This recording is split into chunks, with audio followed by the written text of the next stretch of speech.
In the news this week, it was reported that there were 59 deaths associated with the flu vaccination in South Korea.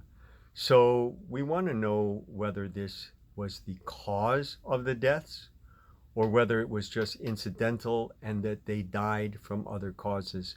Well, the South Korean government wants you to believe, and they have been reporting, that deaths due to the flu vaccination are common and that this has occurred in the past.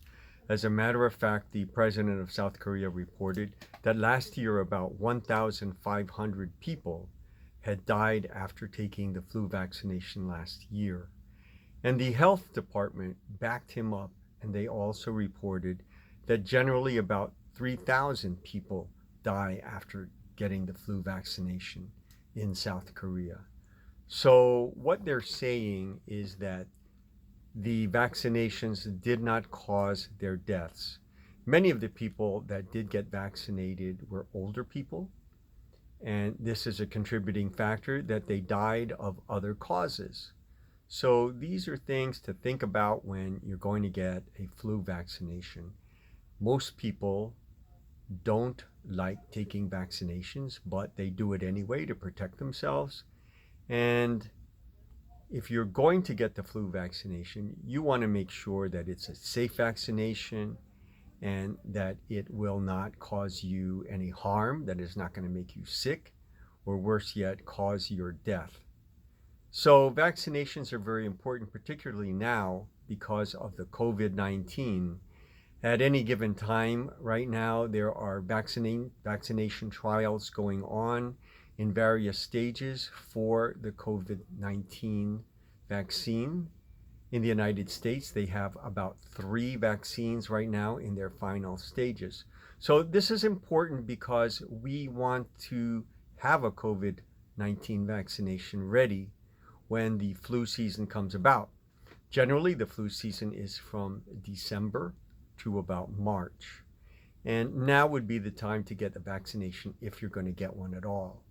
So that is something to think about, that you don't want to have the complications of COVID-19 and then also have the flu.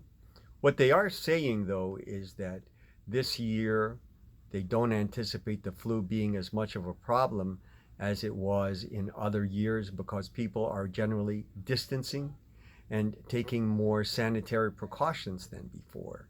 So that may reduce the number of flu. And as far as COVID is concerned, then doing the same, using all the precautions, wearing masks, washing hands, keeping distance will also reduce the spread of COVID.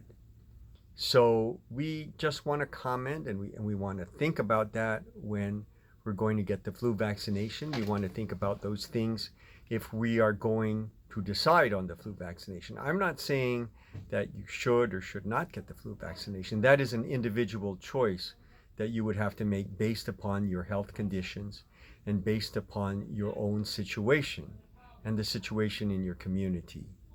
But those are definitely things that we have to think about.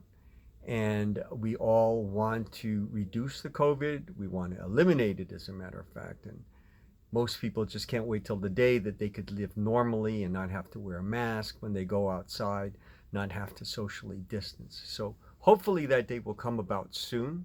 And I was just giving the example of Korea because there is no causal connection, according to the government of Korea, as far as the 59 deaths and the vaccine, even though people are drawing that conclusion.